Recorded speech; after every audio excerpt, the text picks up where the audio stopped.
Pregnancy-induced hypertension, in short PIH, is one of the obstetric conditions which contributes largely to the high rate of maternal and neonatal morbidity and mortality globally. So in today's video, I have a renowned midwifery officer in the person of midwife Portia, all the way from West Africa, Ghana, who is going to join me in this video to discuss the topic pregnancy-induced hypertension, pre-eclampsia, and eclampsia. To my return subscribers, thank you so much for always coming back to watch my videos. It is still Josephine Greatness. If today is the first time we are meeting, nice meeting you. If you want to stay around to, benefit from my videos, you can just hit on the subscription button below and hit on the notification bell so that you don't miss any of my videos. This channel has got a lot of information for you, and this video is one of it. So let's go straight into the video by allowing Portia, midwife Portia, to introduce herself. Over to you, Portia.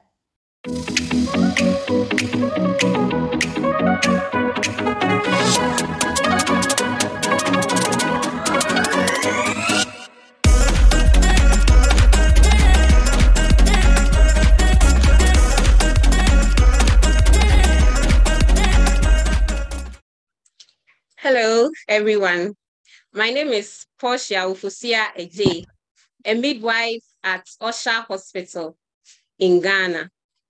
And I'm privileged today to share with you, or for us to discuss on one of the serious conditions in pregnancy known as pregnancy-induced hypertension. Lovely. Thank you very much, Portia, for your time. Guys, Portia has granted us this time. She's a very busy midwife. As I already said, she's a midwifery officer working with the Ghana Health Service. And she virtually just came back. She just rushed into her home from a very busy shift. And that is here from sharing with you. So Portia, we are really very, very grateful for this opportunity. Okay. No, I'm honored. That's great. Thank you. Thank you. So let's go straight into the topic. We are going to talk about pregnancy-induced hypertension and then contrasts and, make the differences between pre-eclampsia and then eclampsia as well, because there are so many conceptions around this pregnancy-induced hypertension, pre-eclampsia, eclampsia, which I really want to talk about it so that pregnant viewers will be cleared of their confusion and misconception. So to start with, Portia, can you please help us know what pregnancy-induced hypertension is and give us the differences between it, pre-eclampsia, and eclampsia? Okay, so pregnancy-induced hypertension, as the name suggests, meaning that it's an hypertension that has come as a result of pregnancy, meaning the pregnancy has induced the hypertension. It also means that it's hypertension that is diagnosed in women who previously are not hypertensive, but as a result or for the fact that they are pregnant, they become hypertensive. Okay. So it's a form of a high blood pressure in pregnancy, which is common in women who are previously not hypertensive or previously have normal blood pressure. Okay, so it's quite common. When we take about 10 pregnancies, we'll have about 7 of them experiencing that. All right. So pregnancy-induced hypertension is more like the umbrella name for hypertensive-related conditions in pregnancy. So normally we have one that we call gestational hypertension, that sometimes we commonly refer to it as pregnancy-induced hypertension, meaning that the pregnancy-induced hypertension or gestational hypertension is a type of hypertension in pregnancy that is noticed after 20 weeks, but it's not complicated, meaning it doesn't have any organ malfunctioning or organ damage ongoing. All right.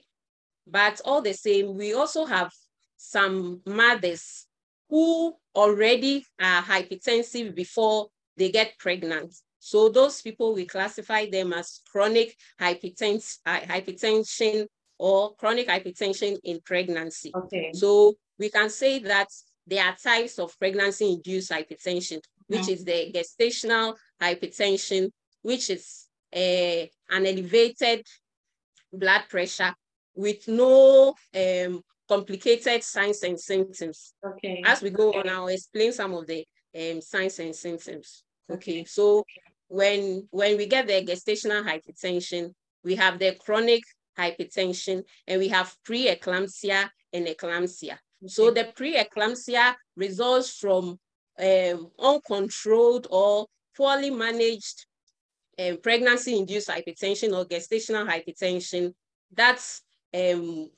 gets worse somehow. Okay, so from the pre-eclampsia stage, if that's at that stage 2, you don't get good management and care and treatment, then you move towards a serious problem we call the eclampsia. Okay. And so with the eclampsia, can you please talk about its difference from the pre-eclampsia? Good. So let me start with pre-eclampsia. Pre-eclampsia is a high blood pressure in pregnancy, okay, that has either a protein in urine, all right, protein in urine, and then other symptoms like headache, blurred vision, all right. Yeah. So when the patient starts exhibiting these signs with pre-eclampsia, normally we gauge the blood pressure to be between 140 for systolic above, and then diastolic 90 and above for the pre-eclampsia. Even with the pre-eclampsia, we have 2 categories. We can classify one as a mild pre-eclampsia and severe pre-eclampsia. So with the mild pre-eclampsia, we have the BP reading.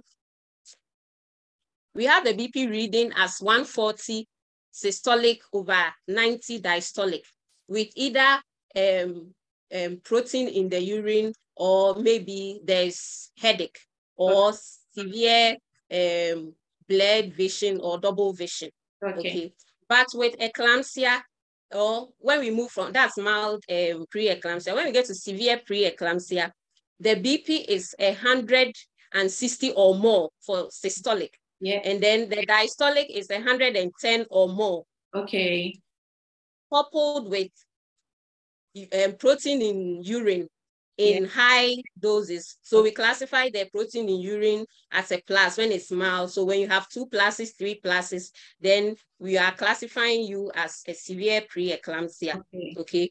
In addition to severe headache, blurred vision, epigastric pain, nausea, and vomiting. Okay. So at this stage, we consider it as an emergency in maternal care. Okay.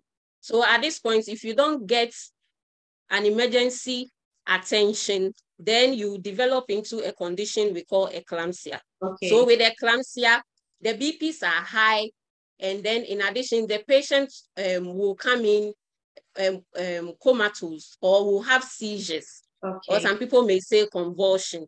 Okay. All right. So such cases, you see the mothers, they are either they've had 2 or more seizures or convulsions with high BP, blurred vision. Sometimes there is generalized edema of the pregnant woman.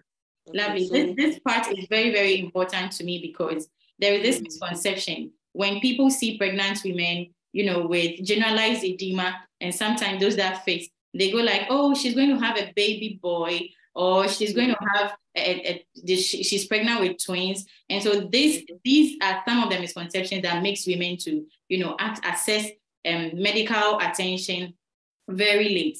Because sometimes when the pregnancy-induced hypertension starts off, women could have gotten medical attention so that they would not get into the pre-eclampsia and the eclampsia phase. But lots of misconceptions makes women to stay home. They kind of listen to what the community is saying more than what the medical practitioners are saying, and they get into the eclampsia phase, and which is very, very fatal. As Portia said, this is an obstetric emergency, and you ought to rush to the hospital if you see any of these signs. We are going to go straight into the signs and symptoms. But before that, I would want us to talk about the risk factors.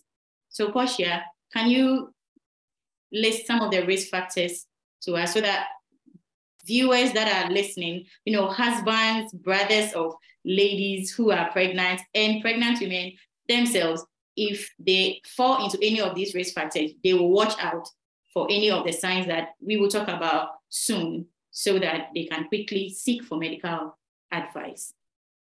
Okay. So some of the risk factors, like I say, risk factor, it means that there is not actually a main cause for pregnancy-induced hypertension and then its related problems. So there are a few things or conditions that put somebody at risk of pregnancy-induced hypertension. So one is somebody who has had a previous pregnancy-induced hypertension pregnancy. Okay. And then we have people, mothers or women who sometimes they have undiagnosed cardiac conditions. All right. So the stress of pregnancy sort of exposes that underlying condition over there. Okay. All right. Yes, itself. Okay. Yes. So sometimes too, multiple pregnancies can put a woman or a mother at risk of pregnancy-induced hypertension, because with multiple pregnancy, you see that the woman looks, what should I say? The woman looks advanced than, the body looks advanced than the gestation. So you see them looking more puffy than usual, the abdomen, so the fluid and blood supply and everything becomes more. So that kind of puts pressure on the vital organs and may result in that. Sometimes too, we have teenage pregnancies can put a mother at risk of pregnancy-induced hypertension. And then even severe this vomiting in pregnancy, or hyperemesis, the very bad one, can expose somebody to pregnancy-induced hypertension. Okay. Portia, so that's about the risk factors. Yeah, so you mentioned multiple pregnancy. So the risk factors are things. These are, things that makes you susceptible in developing pregnancy-induced hypertension. It doesn't mean that if you are showing signs of this condition and you are having multiple babies in you, it's normal. It's not like it's normal to be puffy. It's normal to have epigastric pain or, severe headache because you are having a multiple gestation. If you see that we are going and you are having multiple pregnancies, it is not normal. You have to seek our advice as soon as possible. I mean, immediately. Yes. Thank you very much. So that takes us straight into the signs and symptoms. So the signs and symptoms, Portia, I would want you to start from pregnancy-induced hypertension and then continue to pre-eclampsia and then eclampsia. Okay. So the pregnancy-induced hypertension obviously will have to start from the blood pressure measurement from the first day a woman attends antenatal care. Okay. So the BP reading. So we advise that you report to your midwife or obstetrician as soon as you find out that you are pregnant or you have missed your period. Because sometimes eclampsia or pre-eclampsia can occur during any of the trimesters of the pregnancy. Okay, so it means that when you start antenatal early and by the 20th week, your BPs are normal. But after 20 weeks, we start to see that the BP is getting elevated or is rising without protein in the urine. Then we consider that as gestational hypertension. Then we start treatment early. But when we pick it on the first day of registration, the BP will be checked twice to confirm whether really it is an elevated blood pressure. Okay, so then they will do other investigations like the urine test, and then we ask you the questions about, have you been experiencing headaches, any blurred vision, double vision, or that epigastric pain? Then we know where to classify you.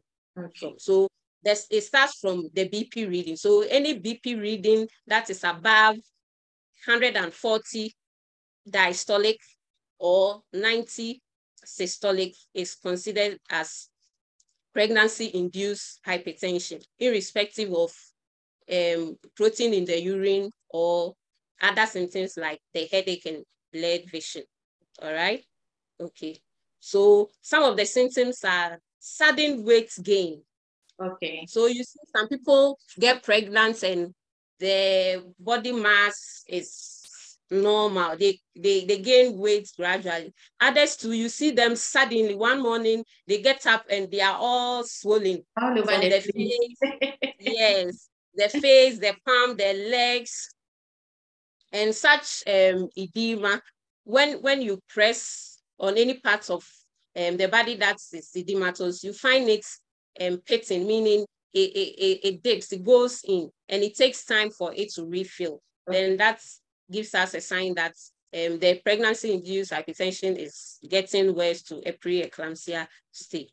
So like I've already said, we have the vision changes, which is the blurred or the double vision. We also have nausea or vomiting. Then we have pain in the upper right side of the belly. Okay. Okay. That's what I call the epigastric pain. And then pain around the stomach. And then obviously the elevated BP I said. So these are the few signs and symptoms. But when we get to the pre-eclampsia and the eclampsia, sometimes you don't get to see this. They happen suddenly. There's a sudden spike. So don't wait till you get there. The moment you start seeing these signs, you are attending antenatal and your BP. So every pregnant woman should be interested in her vital signs anytime she attends the antenatal visit. Yeah. She has the right to find out how her BPs are. Yeah. Good. And I even want to add on that if you're a pregnant woman, I think you should get a blood pressure apparatus at home so that at least you can once in a while check. Yeah, check and see what's happening, because you're not going to always be in the hospital to check your blood pressure.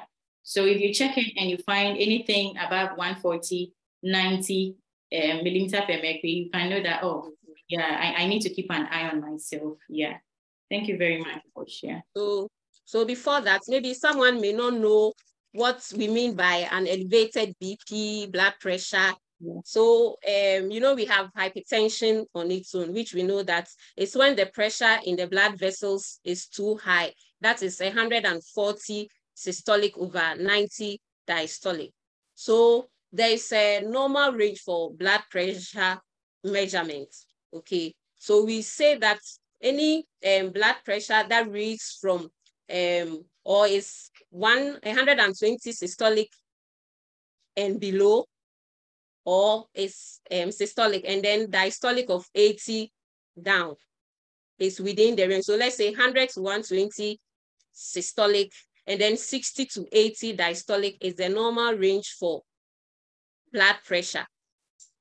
So anything above that puts you in a place of elevated hypertension. That is when you are in the 130s elevated BP. But when you cross from 130 to 140, then you are diagnosed as a mild hypertension. So it's the same in pregnancy. Though you are pregnant and there's a lot of blood circulation or fluid coming into the body, the pressure is supposed to be the same. So when it goes above your normal and we are reading BPs of 140 and above, then we know that there's a problem and you need to be attended to. All right. So in obstetrics, we classify pregnancy-induced hypertension as a high-risk pregnancy. Yeah. It's a high-risk pregnancy. Yeah.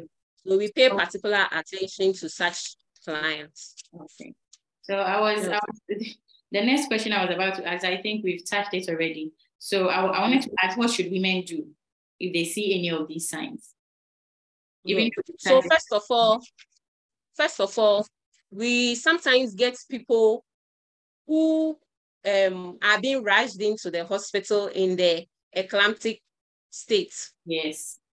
Because they are pregnant and they haven't shown up yet to their midwife or obstetrician. So the goal is immediately you know that you are pregnant, please see your midwife or obstetrician and let us know your BP reading. Even let us confirm that it's a uterine pregnancy.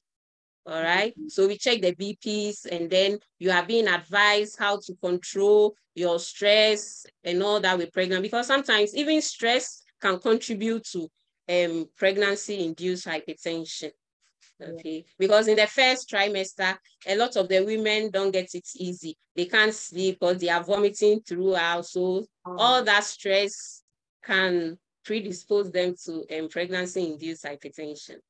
And already, as you already stated, hyperemesis, excessive vomiting in pregnancy is a risk factor as well. So it's just advisable. We are encouraging you to do early booking when you find out that you're pregnant or you miss your period. Okay. So from your side, that's what you say. Yeah. And then again, it's also important that the moment a woman gets pregnant, we shouldn't always assume that pregnancy, yes, it's a normal thing to happen to a woman, it's physiological, but it's not every woman that gets it smoothly like that.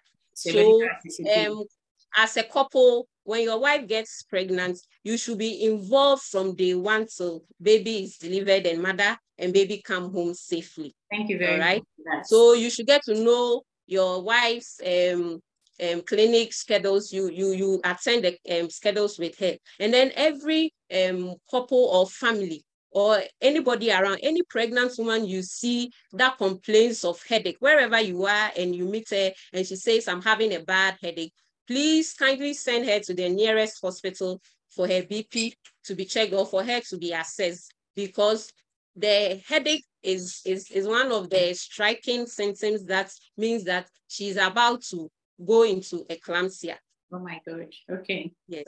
And normally people don't pay attention to those things. And before you know it, she might be alone in the house. And when she falls down, she has the convulsion and she falls down and there is no help. Falling down, she may hit her head on the floor. If there are tiles there or it's just the bare floor, there is going to be a brain injury. And we know what brain injury can do. Most of the women may not survive this. So headache in pregnancy is a serious problem or issue or symptom that we shouldn't joke with it. Anytime a pregnant woman complains of headache, kindly impose on her to visit her midwife or her nearest hospital so that they take it up from there. Okay. Yeah. Thank you very much.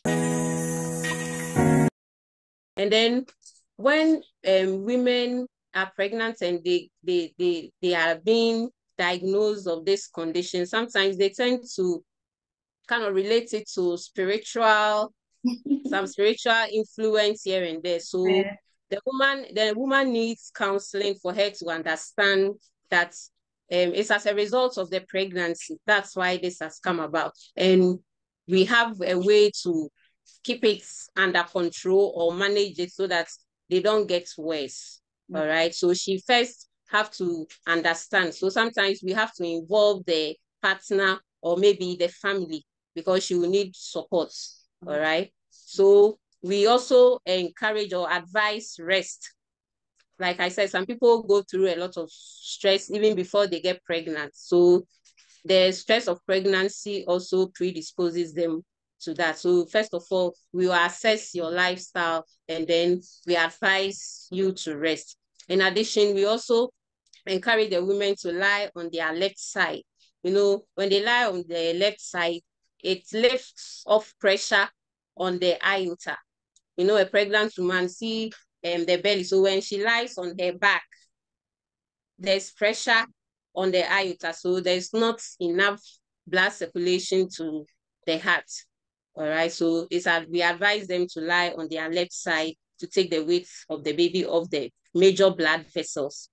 And in addition, also, we encourage them that this is the condition you are having with your pregnancy. So you need to increase your antenatal visits, meaning that when you are scheduled, you have to respect the appointment and come so that we know how you are doing with the medications that you have to put on and the progress. If there is any other thing happening, then it can be captured early and then treatment will be given.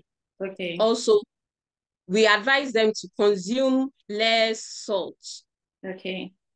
So because of the nausea in pregnancy, some people tend to take a lot of salt to control the nausea effect of the pregnancy. And we know that salt allows you to retain a lot of fluids. Yeah.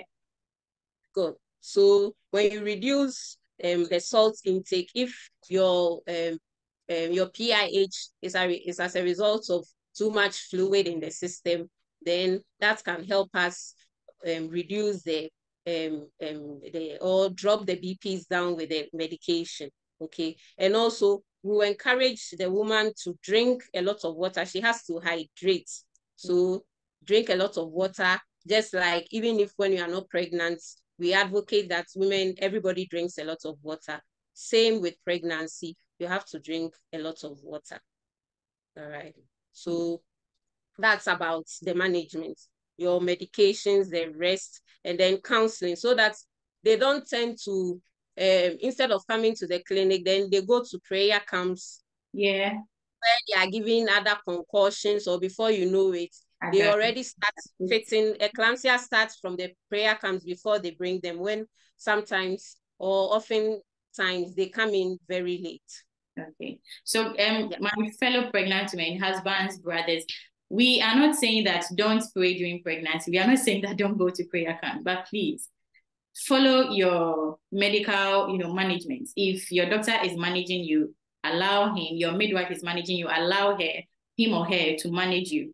Okay. That is just what we are saying. Do not, put it on, this is spiritual. And so I'm going to just focus on spiritual, and, you aggravate. This is a fatal condition in pregnancy that is taking the lives of many pregnant women and their unborn babies, or even if it is not taking their lives, it is, ending up in lots of complications. So that would take us to the complications of pregnancy-induced hypertension, pre-eclampsia, and eclampsia. First, Portia, can you take complications on the mother?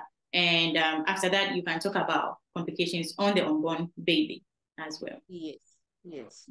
So complications will set in when the pregnancy-induced hypertension is poorly controlled, or the gestational hypertension is poorly controlled. Then you get to these complications. So with the mother, the moment there's a high BP, the woman has a greater risk of developing cardiovascular diseases going forward. Okay. So she's at risk of a stroke, metabolic conditions, and sometimes even end-stage renal disease in later life. Wow. Yes, because sometimes the BPs are so bad that doctors will, or the medical team will have to decide to terminate the pregnancy. Yeah. Yes. Let's not get to that stage, ladies. Yes. So, ladies and gentlemen, let's not get aside all these things, the mother is at risk of losing the pregnancy, because at this stage, if the pregnancy is not advanced, and then per investigations, they find out that their your organs, or the organs of the woman there are some dysfunctioning or malfunctioning of them, then they will have to terminate the pregnancy so that the mother can have a life. Yeah. They do good treatment so that she can prepare for another successful pregnancy. So that is for the woman. All right. So sometimes if all these things don't come in, even sometimes the woman can lose her life, because pregnancy-induced hypertension is also one of the causes of maternal deaths and morbidity in our parts of the world. In fact, so it's a very serious It's a very serious condition that needs attention. Yeah, it is. So that is So to the guys, let's woman. not get to this, complicated side of it all. Immediately you start seeing something. And as Portia said, the key is early booking and following your maternity or antenatal visit schedule. And Because then your advice of your midwife or obstetrician. yeah. So it's not just about, seeking early medical attention. If you seek medical attention and you don't, comply, the care is a 50-50 thing. So the practitioner is telling you this is what we can do. He's going to prescribe medications. He's going to tell you what to do. We need your attention. We need your cooperation, your 50% part of it to help us keep you and your baby safe and your family happy. Exactly. So we end up with a happy family and a happy health workers. Okay, let's not get to this complication. So, Portia, can you take us through the complications to the baby as well? Yes. So with the babies, most often, we will get the mother delivering a preterm baby as a result of the high BP. Like I said, sometimes when the BPs are high, so like in a situation of a severe pre-eclampsia, at that point when they see that your gestation is quite advanced, though you are not but baby's weight is favorable to be viable outside utero, then they will try to expedite your birth, so you have an early birth than normal. So, and then we know all the associated risks with a preterm baby. Yeah. So sometimes you have a 50-50 chance of survival. So it all depends at the gestation in which the severe pre-eclampsia is noticed, or even the pre-eclampsia is identified. All right. Sometimes too, you have something we call intrauterine growth retardation. So baby, at every gestation, baby is supposed to develop to a certain point. But with pregnancy-induced hypertension and its complications, you get some of the babies not forming well, or their weight or features are smaller or diminished as compared to the gestation or what is expected. So the baby becomes kind of stunted in utero. Okay, so maybe a baby gestation of maybe 30 weeks, baby should be weighing like say 1 gram going, but you have the baby maybe between 0.6 or 8. All right. So intrauterine growth retardation. And then sometimes to the pregnancy may prolong to term with good management. Yet baby will come out and baby is small for dates. So you are expecting a term baby to weigh between 2.0 to 3, or 2.3 to 3 kg. All right, but such babies come and their weight is far low. You can get some 1.1, 1.96 thereabout, and then they don't look so much healthy. They look smaller than the time of birth. Okay. And that also sometimes comes with challenges. You can also have an asphyxiated baby as a result of that, because the truth about pregnancy-induced hypertension is that though we don't know the cause, but research has come out with this education that it's got to do with the placenta. After the first trimester, when you are entering into the second trimester, the placenta tries to attach to the maternal wall. So when the exchange doesn't go on well, that's what brings about the pregnancy-induced hypertension. Okay, so when the BPs go very high, sometimes there is the placenta, there's cut off of oxygen to the baby. The placenta is what holds the baby and carries the baby through the entire journey of pregnancy, because that's where the baby gets its rich oxygenated blood and food and nutrients and all that. So that when the BPs go so high, and the woman even gets into a state of convulsion or coma, there's some breakages in the oxygenated blood supply. So that can affect your baby, and your baby may come out asphyxiated, okay, asphyxiated. So then that baby will have to be resuscitated and will need intensive care. So that's also a problem with that.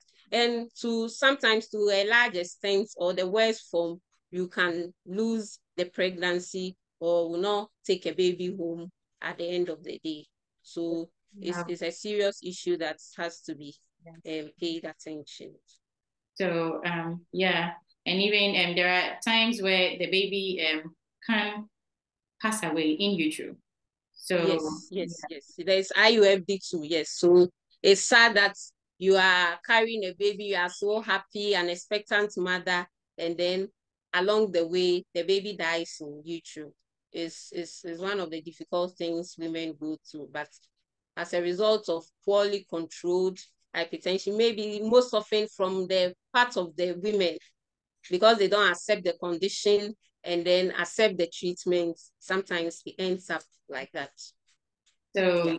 Guys, this is one of the main reasons why I brought Portia here, so we can discuss this topic, because throughout my midwifery journey, I have seen lots and lots of pregnancy-induced hypertension, which could have been, saved or salvaged, but because of delay in seeking for medical attention, it just, complicates into something else. So guys, let's try to seek medical attention on time. Try to listen to your body. Know what it feels to be normal in your body, and when something is going wrong, get a BP apparatus. I recommend this. Get a BP apparatus in your home, whether you are pregnant or you are not. You can gift, if you are a friend and you see a pregnant woman, you have a pregnant friend, just ask her if she doesn't have, you can just gift her a blood pressure apparatus, and you've done her lots of good. You've done her lots of good. I'm going to share links in the description section below where you can access further information. Just click on it and then you have more information on the topic we have just, discussed. So Portia, your final word. Thank you very much. Thank you very much. I really appreciate it. Thank you. Thank you too for this opportunity. We need to educate our pregnant women. So I'm very passionate about pregnancy-induced hypertension, because somewhere last year, a friend told me a neighbor of hers had died. She's a pregnant woman. She fell in the kitchen. And I was like, immediately I asked her, is that eclampsia? I'm sure it was eclampsia. Yeah. Did she ever complain of headache? And she was, she had told me of having a bad headache 3 days ago. She even took paracetamol and it didn't work. She was still having the headache. So she was doing something in the kitchen one day and she fell. It's fitted. Yes, she fell. So she went into eclampsia straight away. And sad enough, she had a toddler with her. So she had fell by her toddler in the kitchen. So somebody was in the house who heard like a strong or loud kind of a knock. Yes. So it was there that it prompted the person to go and find out, because the person could hear from that side of the room. And so when they got there, the woman was on the floor, unresponsive. When they rushed her to the hospital, I think she didn't even take 24 hours for her to go. We just lost her life like that. Okay. And sadly enough, that colleague of mine is a nurse, but she's a general nurse. And she said, oh, I never knew headache in pregnancy was such a serious something. And I was like, yes, though you are not a midwife, but I think going forward, even in our clinical meetings, that's why we have clinical meetings. Everybody is supposed to show interest, because you get to learn a thing or two so that you can help. Because so far as you are a nurse, they don't know you are specialized in this. They meet you and they ask you all questions from all angles. So you have to. So if she had known about this condition, she would have been of great help to the yes, we wouldn't have lost the woman. So my final advice is that pregnancy-induced hypertension is quite a common condition in pregnancy. All right. So all that you need to know is, like we were saying, you do early booking. Let us know very early when you are pregnant so that we start monitoring the BPs and the urine. Okay. And then we give you, when we find out that there is something like that, we start treatments early. And then you follow your treatment regimen. And then also honor your schedules, your antenatal schedules. All right. Because if we manage pregnancy-induced hypertension well, when it's well managed, you can have a successful pregnancy and a successful delivery. You can deliver by yourself with even pregnancy when the BPs are high. Well-controlled one, you can have a normal delivery. But when it happens that we'll have to choose an alternate way to get you and your baby safe, then if a cesarean, the cesarean option is there, why not? We will do that so that mother and baby will all be alive and everybody will be happy. Everybody will be happy. Thank you very much, Portia. Thank you. Welcome. That loss. Sorry about that loss. So we chose this topic is really timely. It's timely. So viewers, let's save lives. When you get this information, don't forget to share it with your friends and your family. Whether you know the person is pregnant or not, it's not everyone that will call you and tell you, hey, I'm pregnant. So just share this video. Let's spread the information. Let's save lives. Let's save the lives of babies and moms, all over the world.